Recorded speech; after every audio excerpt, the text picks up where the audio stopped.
जब देखो शोर और गर्मी है। भगवान, ऐसा लगता है कुछ दिनों में मुझे क्लस्ट्रोफोबिया हो जाएगा। भाभी, मेरा मैंगो शेक कहाँ है? जल्दी से लाइए। इन लोगों ने तो नाक में दम करके रख दिया। पूरे मोहल्ले में 4-4 मंजिल के घर हैं, लेकिन हमारा ही 1 मंजिल का घर है। न सुख न शांति और प्राइवेसी नाम की तो चीज ही नहीं है। हाँ, ला रही हूँ, 2 मिनट। आखिरकार क्यों अपने 1 मंजिल वाले ससुराल में शालू इस कदर परेशान हो रही थी? इसलिए क्योंकि इसके परिवार में ज्यादा लोग थे, या फिर इसलिए कि उसे अपने पति के साथ बिताने का मौका नहीं मिलता था, या फिर कोई और ही कारण था? आइए इसे जानने के लिए कहानी में थोड़ा पीछे चलते हैं। मनोरमा बहन पड़ोस वाली शांति बता रही थी कि आपकी बेटी का रिश्ता तय हो गया। सुनने में आया है कि जहां उसका रिश्ता तय हुआ है वहां के पूरे मोहल्ले में सभी के 4-4 मंजिल वाले बड़े बड़े घर हैं। हमारी शालू के तो भाग खुल गए। एक तो इतना अच्छा मोहल्ला, ऊपर से इसका घर भी 4 मंजिला वाला। आंटी जी, पहले तो मैं शादी नहीं कर रही थी, फिर मैंने सोचा जब 4 मंजिल वाला घर मिल रहा है तो क्या ही बुराई है। बिल्कुल टॉप फ्लोर पर रहूंगी मैं, प्राइवेसी भी मिल जाएगी और ज्यादा शोर शराबा भी नहीं होगा। सभी लोग बैठकर हॉल में काफी देर बात करते हैं, जिसके बाद अब कलावती अपने घर चली जाती है और शालू अपने कमरे में। हम कब तक अपनी बेटी से ये बात छुपाएंगे? मेरे ख्याल से अब उसे ये बात बता देनी चाहिए। अगर हमने उसे ये बात बता दी तो वो रिश्ता तोड़ देगी। वैसे ही वो इतनी मुश्किल से इस शादी के लिए मानी है। मनोरमा और रंजीत दोनों अपनी बेटी से कुछ ऐसा छुपा रही थी जिसे जानकर शालू यह रिश्ता तोड़ सकती थी। आखिर वो क्या चीज थी? आइए इसे जानने के लिए कहानी में बने रहिए। समय गुजरता है और शालू की अनुराग नाम के लड़के से शादी हो जाती है। अनुराग शालू गाड़ी में बैठ कुछ देर में 4 मंजिल के मकान से भरे एक बड़े से मोहल्ले में पहुंच जाते हैं। पूरे के पूरे मोहल्ले में 4-4 मंजिल वाले कितने बड़े बड़े और शानदार घर हैं। इसमें से मेरा ससुराल कौन सा होगा? कहीं वो वाला तो नहीं? अरे नहीं, वो तो ज्यादा खास नहीं है। शायद ये वाला या वो ब्राउन वाला टाइल वाला, कोई भी हो, है तो 4 मंजिल का ही। थोड़ी देर में गाड़ी रुकती है और अब शालू और अनुराग गाड़ी से उतरते हैं। उस 4 मंजिल वाले मोहल्ले में बने 1 मंजिल वाले घर पर जाती है, जिसे देख। मोहल्ले में 4-4 मंजिल वाले घर हैं और एक यही घर है जो सिर्फ 1 मंजिल का है। किसका होगा ये घर? क्या सोच रही हो शालू? यहाँ सामने तो सिर्फ 1 मंजिल वाला घर है, हमारा तो 4 मंजिल वाला घर है ना। पूरे मोहल्ले में 4 मंजिल वाले मकान हैं, लेकिन हमारा मकान 1 मंजिल वाला ही है। ये सामने वाला ही तो घर है हमारा। क्या कहा तुमने? अपने पति की बात सुन शालू को बहुत बड़ा शौक लगता है। अनुराग शालू को अपने 1 मंजिल वाले घर में लेकर जाता है। सभी शालू का गृह प्रवेश करते हैं और शालू की नंद शालू को उसके कमरे में ले जाती है। मेरा ससुराल सिर्फ 1 मंजिल का है। ये बात तो माँ पापा ने मुझे क्यों नहीं बताई? वो जानते थे अगर मुझे ये बात पता चली तो मैं शादी नहीं करूंगी। मम्मी पापा से तो मैं कभी बात ही नहीं करूंगी। हे भगवान, मायका भी 1 मंजिल का ही था और ससुराल भी।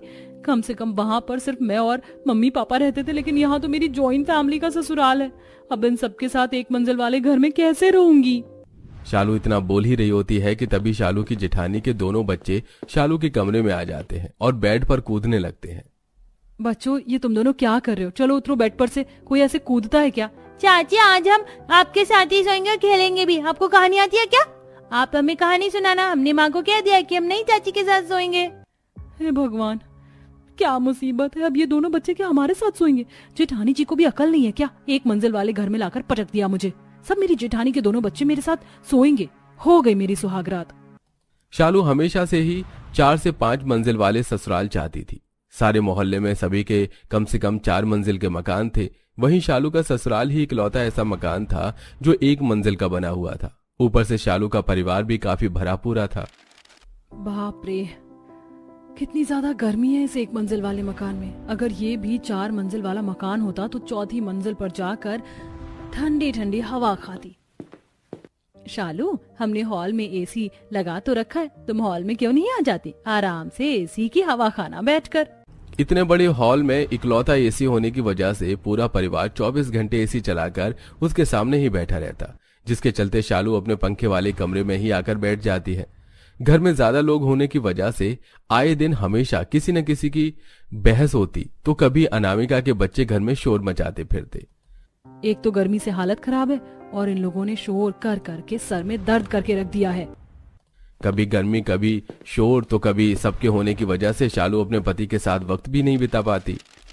मेरे साथ टाइम स्पेंड नहीं कर पाए तो क्या हुआ, लेकिन मेरे मनपसंद खाने की चीज तो लेकर आते हैं। अच्छा वो चिली पोटैटो ले आए, अब जल्दी से इस प्लेट में डालकर अपने कमरे में ले जाती हूँ, अगर किसी ने देख लिया तो मांग मांग कर खत्म कर देंगे। शालू चिली पोटैटो छुपाते हुए अपने कमरे में उसे ले जा रही होती है कि तभी शालू की नंद आरती शालू को देख लेती है। अरे वाह भाभी, चिली पोटैटो! आपको पता है हमने चिली पोटैटो काफी पसंद है, थोड़ा सा दीजिए ना। आरती आधे से ज्यादा चिली पोटैटो लेकर अपने कमरे में चली जाती है। तभी अनामिका के दोनों बच्चे भी स्कूल से आ जाते हैं और शालू के हाथ में चिली पोटैटो देख उसे खाने की जिद करते हैं। बेचारी शालू चिली पोटैटो का चिली तक नहीं खा पाती। कुछ ही वक्त में शालू की आस पड़ोस में काफी अच्छी दोस्ती हो गई थी। शालू अपने पड़ोस में रहने वाली ही मेघा के 4 मंजिल वाले मकान में जाती है और बालकनी में खड़े होकर ठंडी ठंडी हवा खाने लगती है। यहाँ कितनी ज्यादा शांति है और सामने पार्क का व्यू भी कितना अच्छा है, ठंडी ठंडी हवा भी लग रही है। काश मेरा भी ससुराल 4 मंजिल का होता। ये तो सिर्फ कहने की बात है, इस 4 मंजिल वाले घर में काफी परेशान हूँ मैं, हर चीज के लिए ऊपर नीचे करना पड़ता है। बाहर से पहले भर भर के सामान लेकर आओ और उन्हें 4 मंजिल पर चढ़ाओ, बहुत मुश्किल है। इतना भी मुश्किल नहीं है, एक बड़ी सी रस्सी पर थैला बांध के लटका लो, जब भी सामान लाओ तो थैले में डाल दो और ऊपर जाकर थैला खींच लो, मेहनत भी नहीं लगेगी और काम भी हो जाएगा। अपने आसपास के 4 मंजिल वाले मकान को देखकर जहां शालू खुश होती, तो वहीं अपने 1 मंजिल वाले ससुराल से शालू काफी परेशान हो रही थी।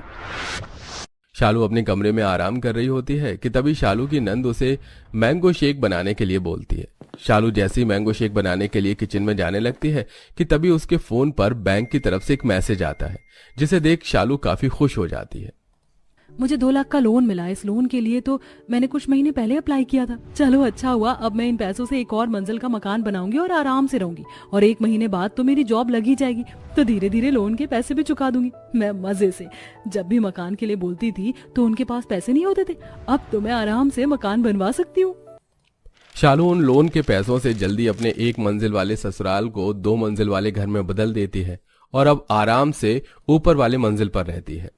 कितनी शांति है यहाँ, अब तो मैं यहाँ आराम से सो सकती हूँ। शुरुआत के दिनों में तो शालू आराम से दूसरी मंजिल पर रह रही थी, लेकिन अब जैसे जैसे दिन गुजरने लगते हैं तो उसे अब उस दूसरी मंजिल वाले मकान से दिक्कत होने लगती है। कितनी शांति है यहाँ, बिल्कुल भी अच्छा नहीं लग रहा। नीचे कितना शोर शराबा होता था और नीचे के काम के साथ साथ ऊपर के सारे काम भी मुझे ही करने पड़ते हैं। जेठानी जी तो बच्चों को संभालने में लगी रहती। जब से ये ऊपर वाला फ्लोर बना है मेरा ही काम बढ़ गया है। हे भगवान, मेरे तो पैर ही दुखने लग गए ऊपर नीचे करते हुए। कभी इस सामान के लिए ऊपर जाओ तो कभी उस सामान के लिए नीचे जाओ। कभी अपने अकेलेपन तो कभी ऊपर नीचे बढ़ते काम के चलते शालू काफी परेशान हो चुकी थी। हर रोज की तरह शालू काम खत्म करके अपने ऊपर वाले कमरे में सो रही होती है कि तभी उसे अचानक अलमारी के पीछे से अजीब सी आवाज आती है। हे भगवान, ये अलमारी के पीछे से कैसे आवाज आ रही है? कहीं यहाँ पर चुड़ैल तो नहीं? मम्मी, मुझे तो भूत के नाम से भी डर लगता है। मैं ही पागल थी जो पैसे खर्च करके ऊपर वाला फ्लोर बनाया। ऊपर आने के बाद पता चला कि मैं तो अपने 1 मंजिल वाले मकान में ही खुश थी। वहाँ शोर शराबा था लेकिन कम से कम डर तो नहीं था। डर के मारे भागते हुए शालू नीचे आ जाती है और अब शालू एक बड़ा फैसला करती है। अपने ऊपर वाले फ्लोर को शालू अब किराए पर दे देती है और पहले की तरह ही नीचे रहने लगती है। कुछ दिनों में शालू ने जो जॉब के लिए अप्लाई किया था वहां से भी उसे अप्रूवल मिल जाता है और अब शालू सुबह से शाम तक जॉब करती है और रात को आकर खाना वाना बनाकर आराम से सो जाती है। तो दोस्तों, जैसा कि आपने देखा, इस कहानी का नाम है सास की पसंद वर्सेस खुद की पसंद की पार्टी ड्रेस। दोस्तों, ये कहानी एक बहुत ही पुराने समय की है। एक बार क्या होता है, एक गांव में एक छोटी बहू और एक बड़ी बहू रहती थी। छोटी बहू बहुत ही सीधी सादी थी और सबसे प्यार से बात करती थी, जबकि बड़ी बहू शहर से आई हुई थी और बहुत ज़्यादा नखरे करती थी और बाहर की चीज़ें खाना पसंद करती थी। घर की चीज़ों में उसे मज़ा नहीं आता था। तो ऐसा ही होता है और कुछ दिनों बाद वो तो घर का खाना खा लेती है छोटी बहू, लेकिन जो बड़ी बहू होती है वो कहती है मैं तो बाहर का खाना ही खाऊंगी, मुझे घर का खाना अच्छा नहीं लगता है। तो उसकी सास उससे नाराज़ हो जाती हैं और उससे बात नहीं करती हैं। और कुछ दिन बाद उसकी सास सोचती हैं कि मैं इतने दिनों से इससे बात नहीं कर रही हूँ, तो इसने भी मुझसे बात नहीं की। एक बार भी इसने मुझसे बात करने की कोशिश नहीं की। जबकि छोटी बहू को अगर सास कुछ कह भी देती थी तो भी छोटी बहू सास से बार बार बातें करती थी और कभी नाराज़ नहीं होती थी। लेकिन बड़ी बहू बहुत ही ज़्यादा घमंडी थी और वो सास से हमेशा लड़ाइयाँ करती रहती थी। एक बार उनके घर में मेहमान आए। वो मेहमान आए और कुछ दिनों तक उनके घर में रुके।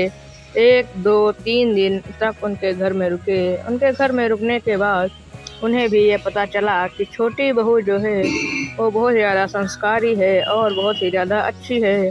वो लोगों से प्यार से बातें करती है, घर में लड़ाई नहीं करती है और जो मिलता है उसी में खुश रहती है। लेकिन जो बड़ी बहू है वो किसी की बात नहीं मानती है और सब अपने मन का करती है और सबसे लड़ाई भी करती है। इसी तरह मेहमानों को भी वो जो छोटी बहू थी वो उनसे प्यार से बातें करती है और उनके लिए पकवान बना कर लाती है और उन्हें खिलाती है। लेकिन बड़ी बहू उनसे उलट पुलट कर बातें करती है। तो दोस्तों, कैसी लगी आपको हमारी ये कहानी? अगर आपको हमारी ये कहानी अच्छी लगी हो तो वीडियो को लाइक करके चैनल को सब्सक्राइब जरूर से कर लीजिए।